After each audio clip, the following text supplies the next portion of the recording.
A baronesa calou o feitor para proteger o filho bastardo que o barão teve na senzala. Há verdades que se escondem debaixo da terra, e há crianças que crescem sem saber quem realmente são. Esta é a história de Doroteia, uma sinhá que carregou por 7 anos o segredo mais perigoso da fazenda Santa Clara, e do dia em que o feitor Sebastião Tavares descobriu a verdade que poderia destruir tudo. Era o ano de 1868. O Vale do Paraíba fervilhava com o ouro verde do café, e a fazenda Santa Clara era uma das mais prósperas da região. O barão Inácio Drummond era homem respeitado, de palavra firme e postura rígida. Casado há 15 anos com Doroteia, nunca tiveram filhos. Isso era comentado em voz baixa nos saraus, nas missas, nas visitas entre fazendas. Uma pena, diziam as senhoras. Um desperdício, murmuravam os homens. Mas havia um menino na fazenda, um menino de 7 anos, de olhos claros e cabelos castanhos lisos, que vivia na senzala com uma mucama chamada Benedita. Seu nome era Heitor. E, oficialmente, ele era filho de Benedita com um tropeiro que havia passado pela fazenda anos atrás e nunca mais voltara. Ninguém questionava, ninguém desconfiava, exceto Doroteia, porque ela sabia a verdade, sabia desde o dia em que o menino nasceu. Sabia porque tinha estado lá, segurando a mão de Benedita durante o parto, limpando o sangue, cortando o cordão. E sabia porque vira o olhar do marido quando ele entrara na senzala naquela madrugada. Um olhar de culpa, de medo, de súplica silenciosa. Heitor era filho do barão Inácio, e Doroteia tinha escolhido guardar esse segredo como se guardasse a própria vida. Se inscreva no canal, deixe seu like e me conte nos comentários de que cidade você me assiste. A rotina da fazenda Santa Clara seguia como sempre.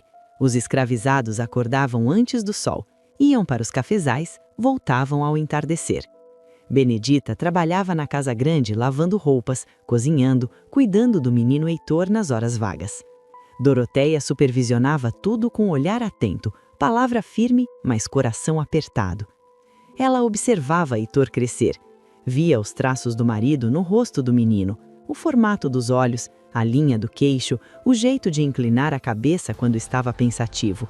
E sentia uma mistura de dor e ternura que não conseguia nomear. Não era ódio, não era amor, era algo entre o desespero e a resignação. Porque Doroteia sabia que se aquele segredo fosse revelado, tudo desmoronaria. O barão seria humilhado publicamente. Ela seria ridicularizada como a esposa estéril que aceitara a traição calada. E Heitor seria arrancado da mãe, expulso da fazenda, jogado à própria sorte. Então Doroteia fazia o que achava que devia fazer. Protegia o menino de longe. Garantia que Benedita e Heitor sempre tivessem comida suficiente. Certificava-se de que ninguém os maltratasse. E mantinha o barão longe deles, longe da tentação de se aproximar demais, de se revelar. Mas segredos têm vida própria, e este estava prestes a explodir. Sebastião Tavares era o feitor da fazenda Santa Clara há 3 anos. Homem alto, de ombros largos e voz grossa, ele comandava os trabalhadores com mão pesada. Usava o chicote com frequência, gritava ordens, punia qualquer hesitação. O barão Inácio aprovava, dizia que era necessário manter a disciplina. Doroteia o detestava, mas não podia dizer nada. Não era papel dela questionar as decisões do marido sobre a administração da fazenda. Até que numa tarde de junho, Sebastião chamou Heitor para ajudar a carregar sacos de café até o armazém. O menino tinha apenas 7 anos, mas era forte para a idade, e Sebastião não tinha paciência com crianças. "Anda logo, moleque!" gritou ele quando Heitor tropeçou sob o peso do saco. O menino se levantou, as mãos sangrando, e tentou pegar o saco de novo, mas estava pesado demais. Sebastião ergueu o chicote. E foi nesse momento que Doroteia apareceu. Abaixe esse chicote agora. A voz dela cortou o ar como lâmina. Sebastião se virou, surpreso. Sinhá, o moleque precisa aprender a... Eu disse para abaixar. Sebastião hesitou, mas obedeceu. Doroteia se aproximou, pegou Heitor pelo braço com cuidado e o afastou. Esse menino não vai carregar mais nada hoje. Volte para a senzala, Heitor. O menino saiu correndo, assustado. Sebastião ficou parado, o rosto vermelho de raiva contida. Com todo respeito, sinhá, mas o barão me deu ordens claras. Todos trabalham, até as crianças. E eu estou dando outra ordem. Esse menino não trabalha mais no armazém. Sebastião cerrou os punhos. Por quê? O que esse moleque tem de especial? Doroteia sentiu o coração disparar, mas não deixou transparecer nada. Ele é pequeno demais, pode se machucar. Agora volte ao trabalho. E saiu, deixando o feitor sozinho com sua raiva e sua desconfiança. Nos dias seguintes, Sebastião começou a observar. Reparou na forma como a sinhá sempre vigiava Heitor de longe. Reparou em como Benedita recebia tratamento diferente das outras mucamas. Reparou em como o barão nunca olhava diretamente para o menino, mas também nunca permitia que ninguém o castigasse com severidade. E então, Sebastião começou a perguntar, discretamente, nas conversas com os outros trabalhadores. Quem é o pai desse menino mesmo? De onde veio o tal tropeiro? Alguém já viu esse homem? Ninguém sabia responder, porque ninguém tinha visto tropeiro nenhum. E foi aí que a suspeita de Sebastião se transformou em certeza.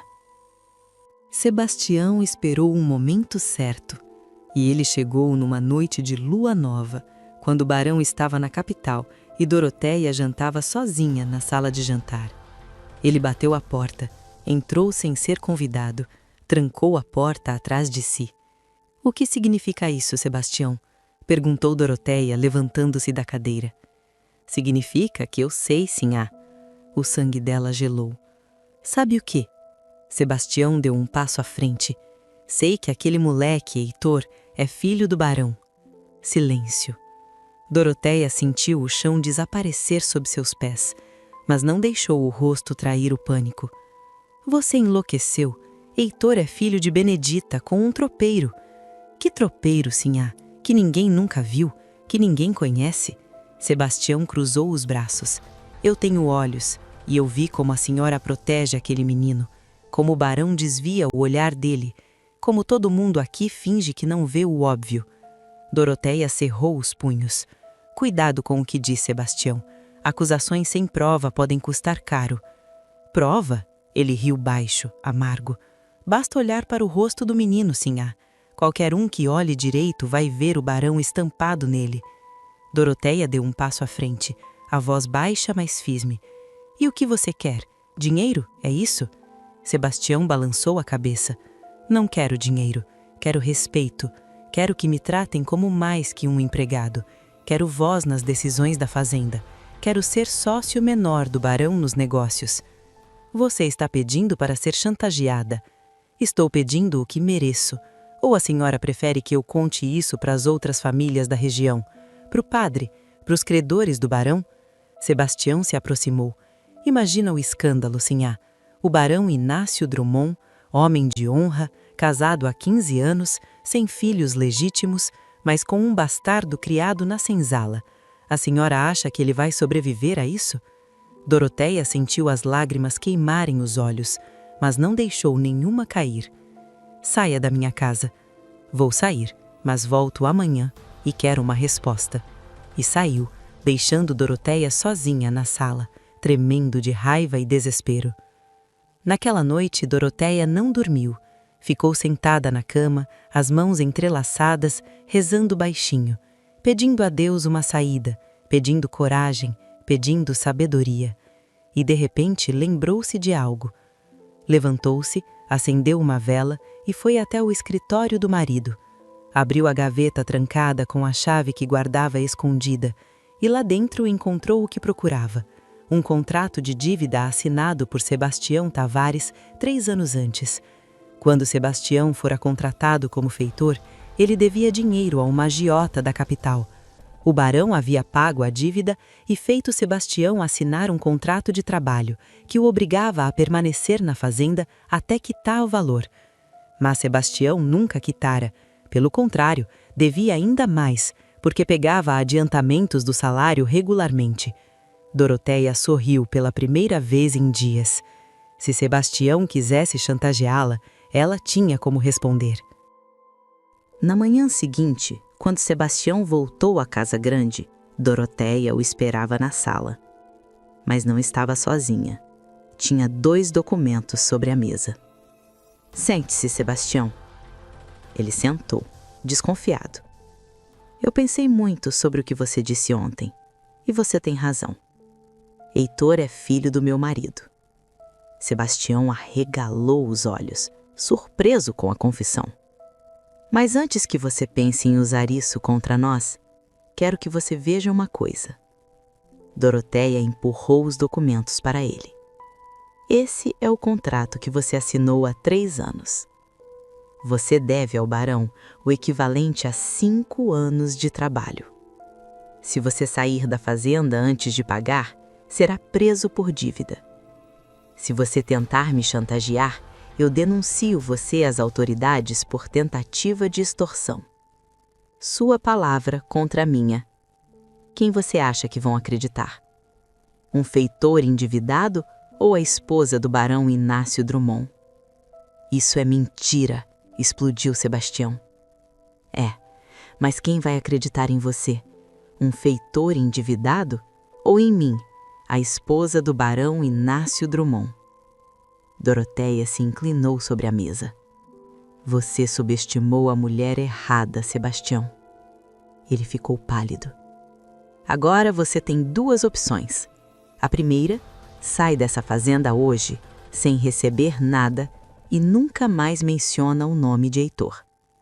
A segunda, fica, trabalha em silêncio, recebe seu salário e nunca mais me ameaça. Sebastião engoliu em seco. E se eu contar o segredo mesmo assim? Então eu destruo você antes que você nos destrua. E acredite, Sebastião, eu sou mais perigosa do que você imagina. Sebastião Tavares saiu da sala sem dizer uma palavra. Durante 2 dias ficou calado, trabalhando mecanicamente, evitando olhar para Doroteia. E então, na 3ª manhã, ele simplesmente desapareceu. Pegou seus poucos pertences e foi embora antes do sol nascer. Ninguém perguntou por ele. Ninguém sentiu falta. Doroteia respirou fundo quando soube. Pela primeira vez em semanas, sentiu o peso do peito aliviar. Mas sabia que aquilo era apenas o começo. Quando o barão Inácio voltou da capital, ela o esperava no escritório. Precisamos conversar, Inácio. Ele sentou, desconfiado. Sobre o quê? Sobre Heitor. O barão empalideceu. Doroteia, Não, deixa eu falar. Ela respirou fundo. Eu sei que ele é seu filho. Sempre soube. E guardei esse segredo porque achei que era o certo, mas quase perdemos tudo por causa disso. O feitor descobriu, tentou nos chantagear. Eu consegui calá-lo, mas não vai ser o último. O barão baixou a cabeça. Eu nunca quis te machucar. Eu sei, mas você me machucou. Você me machucou todos os dias em que fingiu que aquele menino não existia. Todos os dias em que deixou Benedita criar o próprio filho sozinha. Todos os dias em que me obrigou a carregar esse segredo sozinha. Lágrimas escorriam pelo rosto dela agora. Heitor é uma criança inocente. Ele não pediu para nascer assim. E Benedita te amou. E você a usou e a abandonou.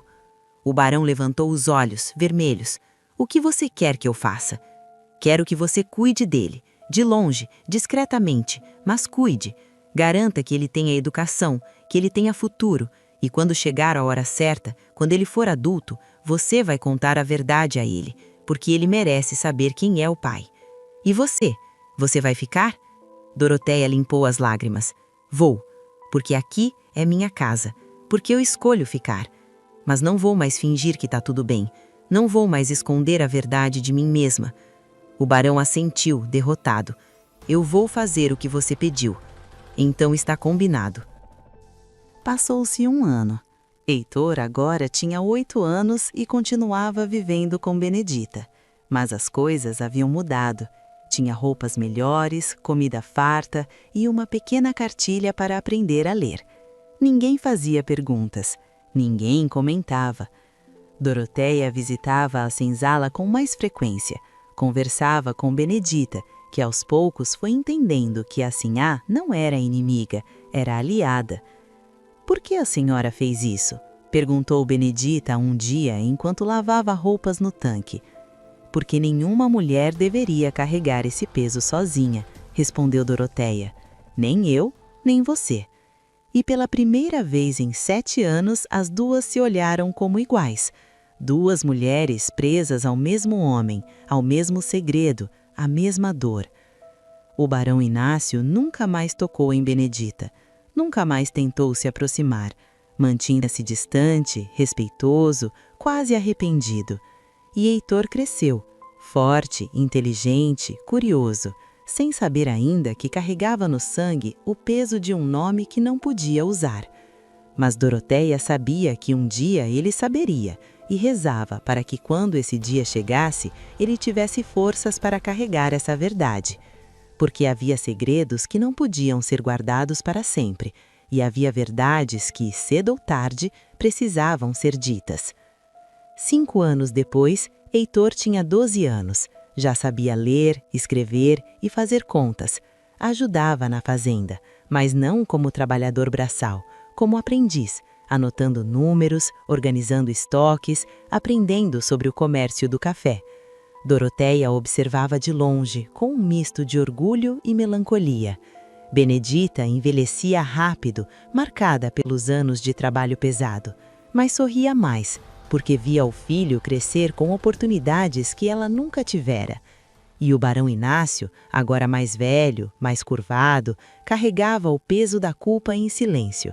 Nunca falava sobre Heitor abertamente, mas garantia que o menino tivesse tudo o que precisava.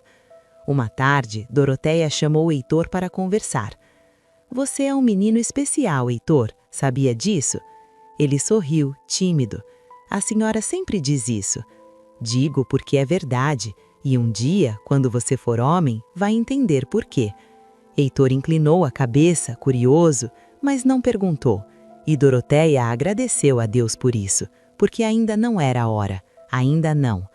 Mas a hora chegaria, e quando chegasse, Heitor saberia que era filho de um barão, mas também filho de uma mulher corajosa que o amou apesar de tudo, e que tinha sido protegida por outra mulher que escolheu guardar o segredo mais perigoso da fazenda para que ele pudesse crescer em paz.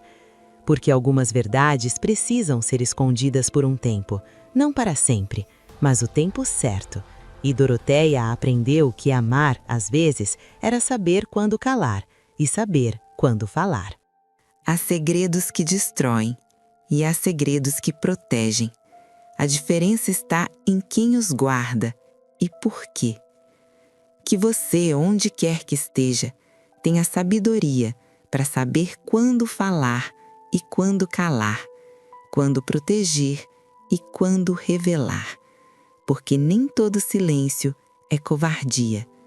Às vezes, é amor. E você, já guardou um segredo difícil para proteger alguém que ama? Já teve que escolher entre a verdade e a proteção? Conta aqui nos comentários. Eu leio todos e fico muito feliz em saber sua história. Se essa narrativa tocou seu coração, deixe seu like, se inscreva no canal e ative o sininho para não perder as próximas histórias. Compartilhe com alguém que também precisa ouvir essa mensagem. Muito obrigada por acompanhar. Deus te abençoe. Nos vemos no próximo vídeo.